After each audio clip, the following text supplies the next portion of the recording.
Hello, I'm Seorang Suzuki speaking for ECHO, the Environmental Children's Organization. We're a group of 12 and 13-year-olds trying to make a difference. Vanessa Setti, Morgan Geisler, Michelle Quigg, and me. We've raised all the money to come here ourselves, to come 5,000 miles to tell you adults you must change your ways. Coming up here today, I have no hidden agenda.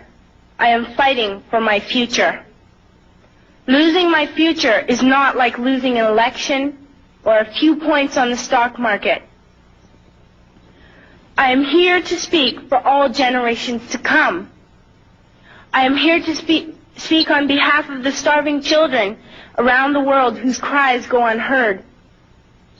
I am here to speak for the countless animals dying across this planet because they have nowhere left to go. I am afraid to go out in the sun now because of the holes in our ozone. I am afraid to breathe the air because I don't know what chemicals are in it. I used to go fishing in Vancouver, my home, with my dad, until just a few years ago we found the fish full of cancers. And now we hear of animals and plants going extinct, every day vanishing forever. In my life, I have dreamt of seeing the great herds of wild animals, jungles and rainforests full of birds and butterflies. But now I wonder if they will even exist for my children to see. Did you have to worry of these things when you were my age? All this is happening before our eyes, and yet we act as if we have all the time we want and all the solutions. I'm only a child, and I don't have all the solutions. I want you to realize, neither do you. You don't know how to fix the holes in our ozone layer. You don't know how to bring the salmon back up a dead stream. You don't know how to bring back an animal now extinct.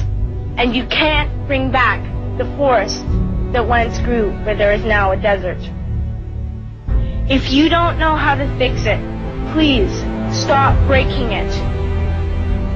Here, you may be delegates of your government, business people, organizers, reporters, or politicians, but really, your mothers and fathers, sisters and brothers, aunts and uncles, and all of you are someone's child. I'm only a child, yet I know we are all part of a family, 5 billion strong, in fact, 30 million species strong. And borders and governments will never change that. I'm only a child, yet I know we are all in this together and should act as one single world towards one single goal. In my anger, I am not blind, and in my fear, I am not afraid of telling the world how I feel. In my country, we make so much waste. We buy and throw away, and yet northern countries will not share with the needy. Even when we have more than enough, we are afraid to share. We are afraid to let go of some of our wealth. In Canada, we live the privileged life, with plenty of food, water, and shelter. We have watches, bicycles, computers, and television sets. The list could go on for 2 days. 2 days ago, here in Brazil, we were shocked when we spent time with some children living on the streets. This is what one child told us. I wish I was rich. And if I were, I would give all the street children food, clothes, medicines, shelter, and love and affection. If a child on the streets who has nothing is willing to share, why are we who have everything still so greedy? I can't stop thinking that these are children my own age, that it makes a tremendous difference where you are born. That I could be one of those children living in the favelas of Rio.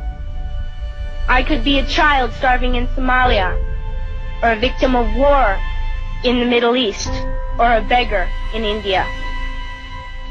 I am only a child, yet I know if all the money spent on war was spent on finding environmental answers, ending poverty, and finding treaties, what a wonderful place this earth would be.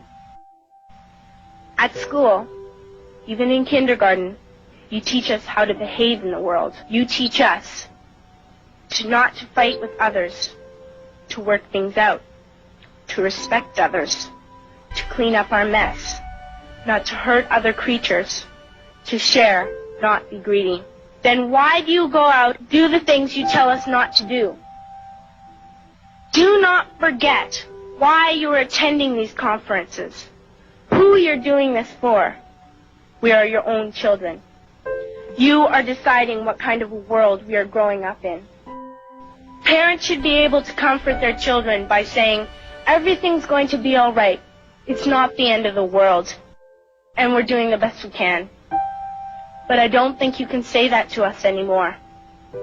Are we even on your list of priorities?